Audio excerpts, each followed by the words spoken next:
Hello मेरे नौनिहालों, Aryan publications में आप सभी का मैं स्वागत करती हूँ। आइए हम सब मिलकर इस प्रश्न का हल समझते हैं। प्रश्न है बच्चों, मेंडल के नियमों पर टिप्पणी लिखिए। आनुवंशिकता जीवों को सभी लक्षण अपने जनकों से प्राप्त होते हैं। ठीक है, इन लक्षणों को आनुवंशिक लक्षण कहते हैं।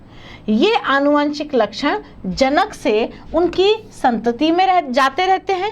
इन लक्षणों की वंशागति एक पीढ़ी से दूसरी पीढ़ी में होती है। इस प्रक्रिया को ही क्या कहते हैं? आनुवंशिकता कहते हैं। जैसे मनुष्य की संतान मनुष्य, बिल्ली की संतान बिल्ली, हाथी की संतान हाथी ही होती है। मेंडल ने मटर पाइसम सटाइवम के पादप में संकरण कराया और अपने परिणामों के आधार पर वंशागति के महत्वपूर्ण निष्कर्ष निकाले। मेंडल के बाद डी ब्रीज, कार्ल कॉरेंसन तथा एरिक वॉन शेरमार्क ने मेंडल के किए गए कार्य की पुष्टि की। मेंडल के इन निष्कर्षों को ही मेंडल के आनुवंशिकता के नियम कहते हैं। अब मेंडल के आनुवंशिकता के नियम क्या है? मेंडल ने अपने प्रयोगों के आधार पर निम्नलिखित 3 नियमों का प्रतिपादन किया। इन नियमों को मेंडल के आनुवंशिकता के नियम के नाम से जाना जाता है। वो 3 नियम कौन से हैं देखेंगे। पहला, प्रभाविकता का नियम। इस नियम के अनुसार जब परस्पर विपर्यासी यानी कि विपरीत लक्षणों वाले पादपों के बीच संकरण कराया जाता है तो F पीढ़ी की संतानों में जो लक्षण प्रदर्शित होते हैं उसे प्रभावी लक्षण कहते हैं, तथा जो लक्षण इस पीढ़ी की संतानों में प्रदर्शित नहीं होता है अप्रभावी लक्षण कहलाता है। इस नियम को मेंडल के एक संकर संकरण प्रयोग द्वारा समझा जा सकता है। अब एक संकर संकरण द्वारा प्रभाविकता के नियम की पुष्टि किसी जीव के मात्र एक तुलनात्मक आनुवंशिक लक्षण पर ध्यान केंद्रित करके जो संकरण कराया जाता है उसे एक संकर संकरण या मोनोहाइब्रिड क्रॉस कहते हैं। जैसे कि उदाहरण देखिए, मेंडल ने मटर के पौधे की लंबाई पर ध्यान केंद्रित करके अपने संकरण प्रयोग किए। उन्होंने पाया कि जब शुद्ध लंबे पौधे कैपिटल टी तथा शुद्ध बौने छोटा टी के साथ संकरण कराया जाता है तो प्रथम संतानीय पीढ़ी जिसे F1 कहते हैं, इसमें सदैव लंबे पौधे प्राप्त होते हैं। साथ ही इन प्रथम पीढ़ी के लंबे पौधों में स्वपरागण करा के उत्पन्न बीजों को जब पुनः बोया गया तो द्वितीय संतानीय पीढ़ी जिसे F2 में कहते हैं, इनमें लंबे व बौने दोनों प्रकार के पौधे मिले। इस संकरण को हम निम्न रेखा चित्र द्वारा समझ सकते हैं। देखें रेखा चित्र, आप देखिए इन्होंने क्या किया, पेरेंट 1 यानी कि P1 पीढ़ी जिसे TT और P1 पीढ़ी में ही छोटा t यानी कि शुद्ध लंबे बौने पौधे तथा शुद्ध बौने पौधों के मध्य संकरण करवाया, जिससे पहले तो युग्मक प्राप्त हुए। युग्मक कैसे मिला बच्चों? युग्मक मिले हैं, इससे एक टी इधर और इससे एक टी इधर, 2 युग्मक बन गए और छोटे वाले से भी 2 युग्मक इस प्रकार से प्राप्त हुए। इसमें से एक नर एक मादा लेते हुए इसने बड़े जो शुद्ध लंबे पौधे थे उनमें तथा शुद्ध बौने पौधों में संकरण कराकर F1 पीढ़ी के पौधे प्राप्त किए, जिसमें टी तथा टी इस प्रकार से एक शुद्ध लंबे पौधे तथा एक शुद्ध बौने पौधे के युग्मक बने। अब इसके बाद में इसमें ही स्वपरागण करवा करके P2 पीढ़ी प्राप्त की गई, जिससे प्राप्त युग्मक बड़ा टी और छोटा टी 2 प्रकार के युग्मक प्राप्त हुए, जिनमें क्रॉस करवाकर या स्वपरागण करवा करके शुद्ध लंबे पौधे तथा संकर लंबे पौधे और शुद्ध बौने पौधे यहाँ पर प्राप्त हुए F2 पीढ़ी में। तो लक्षण अगर प्रारूपिक अनुपात देखा जाए तो 3 लंबे और 1 बोना यानी कि 3 और 1 का अनुपात यहाँ पर प्राप्त हुआ। ये 3 तो लंबे और 1 बोना पौधा यहाँ से प्राप्त हुआ। और जीन प्रारूपिक अनुपात यदि देखा जाए तो शुद्ध लंबा का 1, संकर लंबे का 2, शुद्ध बोने का 1 यानी कि अनुपात के रूप में देखें तो 1:2:1 यहाँ पर जीन प्रारूपिक अनुपात प्राप्त हुआ। तो उपरोक्त रेखा चित्र में दर्शाए गए प्रथम संतानीय पीढ़ी में परिणामों द्वारा मेंडल के प्रथम नियम की पुष्टि होती है।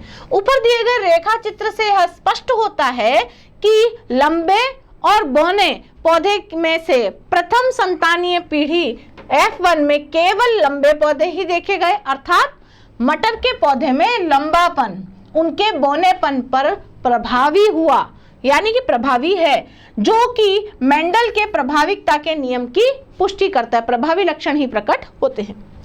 पृथक्करण या युग्मकों की शुद्धता का नियम। इस नियम के अनुसार किसी भी जीन युग्म के अवयव युग्मक निर्माण के समय एक दूसरे से पृथक हो जाते हैं और एक युग्मक में जीन युग्म का एक ही जीन पहुंचता है, इसलिए इसे युग्मकों की शुद्धता का नियम भी कहते हैं। इस नियम को भी मेंडल के एक संकर संकरण द्वारा समझा जा सकता है। एक संकर संकरण द्वारा पृथक्करण के नियम की पुष्टि उपरोक्त में द्वितीय संतानीय पीढ़ी जो कि F2 पीढ़ी थी, इसके परिणामों द्वारा मेंडल के द्वितीय नियम की पुष्टि होती है। द्वितीय स्थानीय पीढ़ी के पौधों में कुछ बौने पौधों का आना निम्न दो बातों की पुष्टि करता है। भाई आपने देखा कि कुछ बौने पौधे भी प्राप्त हुए, वो उनका कारण क्या है? देखिए कि प्रथम संतानीय पीढ़ी के पौधे शुद्ध लंबे न होकर संकर लंबे पौधे हैं, अर्थात उनके जीन युग्म में एक जीन लंबाई व दूसरा जीन बौनेपन का कारक या बौनेपन वाला है। द्वितीय संतानीय पीढ़ी F2 में युग्मक बनते समय ये जीन पृथक हो जाते हैं, अर्थात प्रत्येक युग्मक में इनमें से केवल एक ही जीन पहुंचता है। इसलिए युग्मकों के लिए हम यह मानते हैं कि किसी भी विपर्यासी लक्षण के जीन युग्म के प्रत्येक जीन के लिए युग्मक सदैव शुद्ध ही होते हैं। युग्मक जो हैं वो तो हमेशा शुद्ध ही होंगे जब युग्मन होगा, अर्थात युग्मक जनन के समय उक्त जीन युग्म के जीनों का पृथक्करण हो जाता है, जो कि मेंडल के द्वितीय नियम का मूल आधार है। स्वतंत्र अपव्यूहन का नियम। अब ये नियम क्या बोलता है बच्चों? इस नियम के अनुसार जब दो या दो से अधिक असंबंधित प्रभावी लक्षणों वाले पौधों के मध्य संकरण कराया जाता है तो उनके जीन युग्म के कारकों का पृथक्करण एवं अपव्यूहन स्वतंत्र रूप से होता है, अर्थात ये स्वतंत्र रूप से पृथक होकर जनकों के अन्य किसी भी लक्षण के साथ संयोग न बनाते हुए संतानीय पीढ़ियों में जाते हैं। मेंडल के इस नियम की व्याख्या द्विसंकर संकरण के आधार पर की जाती है, जैसे कि द्विसंकर संकरण द्वारा स्वतंत्र अपव्यूहन के नियम की पुष्टि।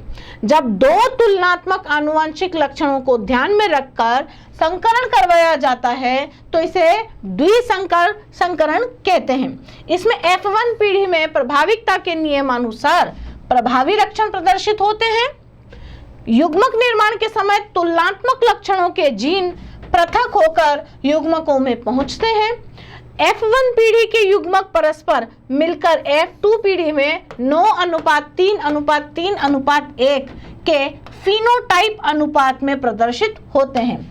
F2 पीढ़ी में युग्मकों के अनियमित रूप से मिलने पर नए नए संयोग बनते हैं।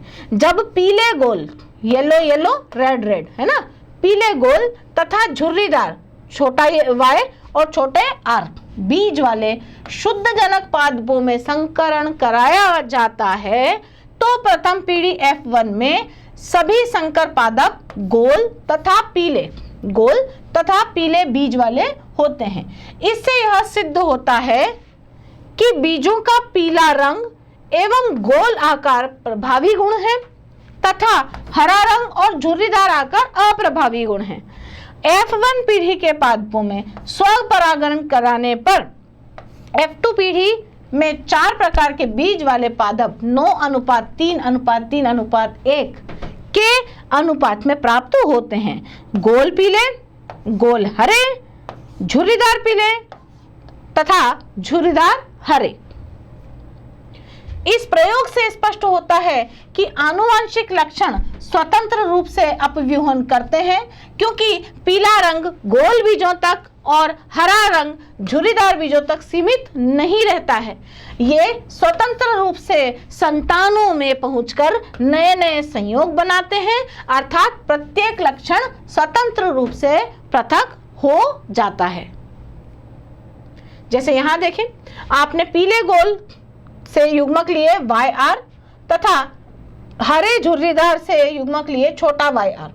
इससे आपने पीढ़ी बनाई जिसमें पीले गोल जो है F1 पीढ़ी से प्राप्त पौधे प्राप्त हुए। अब इसमें स्वनिषेचन करवा करके युग्मक आपने प्राप्त किए। युग्मक में YR और YR तथा इधर आप देखिए 4 प्रकार के युग्मक YR, बड़ा Y, छोटा Y और YR, इस प्रकार के युग्मक आपने प्राप्त किए तथा इनका स्वपरागण करवाया इन्हीं के साथ में। तो आपको यहाँ पर पीले गोल और दूसरी बार में पीले गोल जिसमें कि R छोटा वाला है उपस्थित, यहाँ पर पीला गोल जिसमें Y छोटा वाला है, यहाँ पर पीला झुर्रीदार, पीले गोल, इस प्रकार से आपको पौधे प्राप्त हुए। पीले गोल, तो यहाँ पर पीले गोल, पीले झुर्रीदार और हरा गोल और हरा झुर्रीदार, ऐसे 4 अलग अलग तरह के आपको पौधे या लक्षणों के अनुपात यहाँ पर प्राप्त हुए, जिसमें लक्षण प्रारूप अनुपात को यदि देखा जाए तो पीले गोल पूरे कुल 9 प्रकार के, हरे गोल पौधे 3 प्रकार या 3 की संख्या में, पीले झुर्रीदार 3 तथा हरे झुर्रीदार 1 के अनुपात आपको प्राप्त हुआ। और जीन प्रारूप का यदि अनुपात देखा जाए तो 1:2:2, अनुपात 4, अनुपात 1, अनुपात 2, अनुपात 1, अनुपात 2 और अनुपात 1, इतने सारे प्रकार के आपको जीन प्रारूप यहाँ से प्राप्त हुए। देख लीजिए आप, बहुत अलग अलग टाइप के नजर आ रहे होंगे आपको। तो ये मेंडल द्वारा प्रतिपादित द्विसंकर संकरण का एक रेखांकित चित्र है। तो इस चित्र के द्वारा आप सभी बच्चों को इस प्रश्न का हल समझ में आया होगा बच्चों। धन्यवाद।